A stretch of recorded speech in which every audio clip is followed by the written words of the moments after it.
संध्या काल की इस जंगल भ्रमण यात्रा के दौरान आज की इस जीवन दर्शन यात्रा का हम शुभारंभ करते हैं।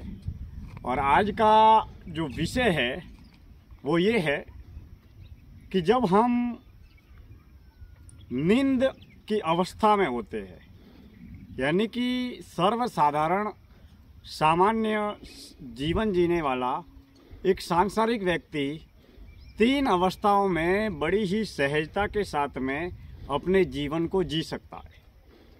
पहला जागृत अवस्था, दूसरा नींद की अवस्था और तीसरा सपने की अवस्था। अब जब हम नींद में सोए हुए हैं और नींद में सोते वक्त भी हमारे अंदर कोई न कोई है जो जग रहा है। अब जब हम सोए हुए हैं, निंद्रा अवस्था में है, तो हमारी जो पंच तत्व की देह है वह भी सोई हुई है।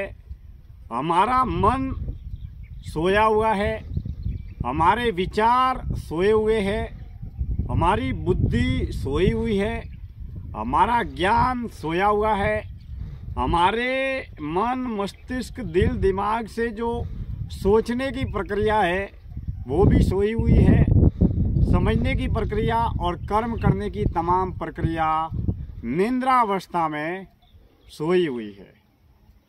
अब जब हम सोए हुए हैं, नींद की अवस्था में हैं, तो भला हमारे अंदर वह क्या है जो जग रहा है।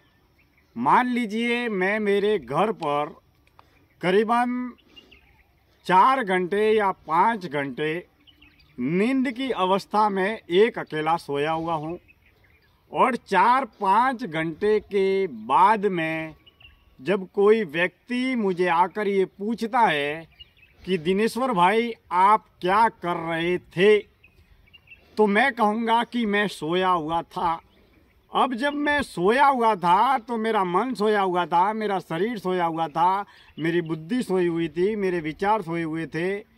जब सब कुछ सोया हुआ था, कोई सुध बुध नहीं थी, हम निद्रा अवस्था में पूर्ण रूप से बेहोशी की अवस्था में थे, तो वो कौन था जिसे ये खबर है कि मैं सोया हुआ था? या फिर मैं जब सोया हुआ था तब वो कौन था जो मेरे अंदर जग रहा था? अब जब मैं सोया हुआ था या मैं नींद में था, तब मुझे कोई होश ही नहीं है, कोई आवाज़ ही नहीं है, कोई खबर ही नहीं है, कोई ज्ञान ही नहीं है, कोई सुध बुद्धि नहीं है, कोई भान ही नहीं है। तो फिर ये किसने बताया या पता लगाया कि मैं सोया हुआ था, या 4-5 घंटे पहले सोया हुआ था, या फिर जगने पर हमको मालूम पड़ा कि मैं सोया हुआ था? यही वो अपने अंदर जो विद्यमान आत्मा रूपी परमात्मा का तत्व जो 24 घंटे 365 दिन हमारे अंदर जगा हुआ रहता है। हमारी देह सो जाती है, हमारा मन, हमारी बुद्धि, हमारी विचार, जो संसार से जितना जो कुछ भी हम प्राप्त करते हैं वो भले ही सो जाता है, लेकिन हमारे अंदर जो आत्मा रूपी परमात्मा है, जो चेतना है, जो प्राण है, जो 365 दिन 24 घंटे जगे रहते हैं, वो पूर्ण रूप से जागृत अवस्था में रहते हैं। अब यह बात अलग है कि हम मन से परे, बुद्धि से परे, विचार से परे, संसार से परे मौन रहकर, ध्यान में लीन रहकर, आत्म केंद्रित अंतर्मुखी जीवन जीकर हम अपनी आत्मा से कितना संबंध और संपर्क स्थापित करते हैं, यह साधक की साधना, भक्ति, त्याग, तपस्या और कर्म की सात्विकता पर निर्भर करता है। अब मेरे मन में, मेरे बुद्धि में, मेरे दिल में, मेरे दिमाग में, मेरे विचारों में क्या चल रहा है, यह मात्र एक संसार का प्रारूप है।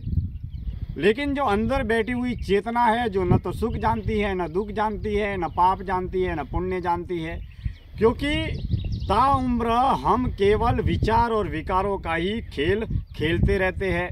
अगर मन से परे हम अपनी आत्मा से संबंध स्थापित करना चाहते हैं तो हमें आंतरिक अंतर्मुखी आत्म केंद्रित जीवन जीना होगा और ज़्यादा से ज़्यादा मौन, ज्ञान और ध्यान की अवस्था में अपनी ऊर्जा को प्रेरित करना होगा या उस दिशा में अपने जीवन को जागृत करना होगा।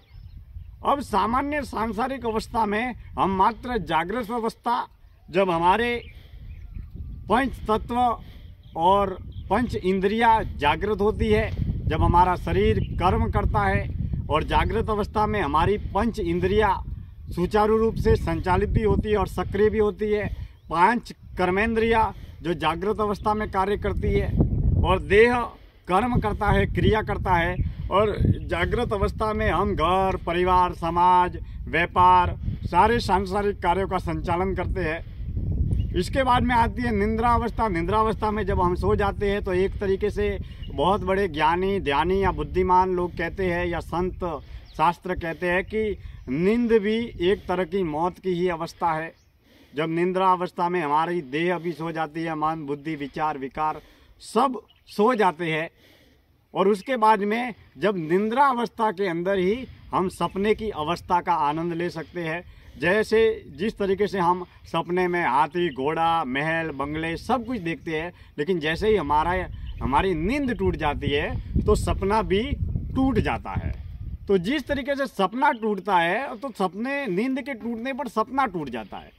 तो जैसे ही सपना टूटता है तब हम देखते हैं कि नींद में मैं हाथी देख रहा था, घोड़े देख रहा था, राजमहल देख रहा था, पूरा संसार एक चलचित्र की भांति देख रहा था। जैसे ही मेरी नींद टूटी तो सपना टूट गया।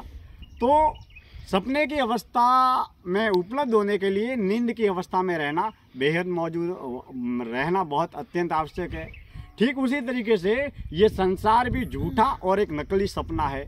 लेकिन मौत के उपलब्ध होने से पहले अगर हमारी नींद टूट जाए और हम संसार को एक भ्रमजाल, मोहजाल, मायाजाल, झूठा या नकली सपना मानने लग जाए तो ये हमारी आत्मा का, हमारे जीवन का सौभाग्य है। वरना जिस दिन मौत की घटना घटित होगी और जिस दिन देह से प्राण अलग होंगे और संसार के बाजार में हमारे जन्म और जीवन के मौत की घोषणा होगी, तब हमें यह अनुभव या एहसास होगा कि संसार एक झूठा नकली सपना था।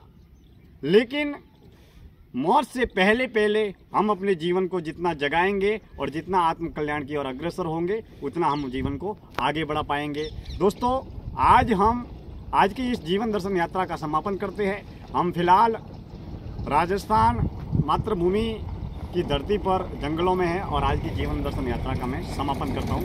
धन्यवाद।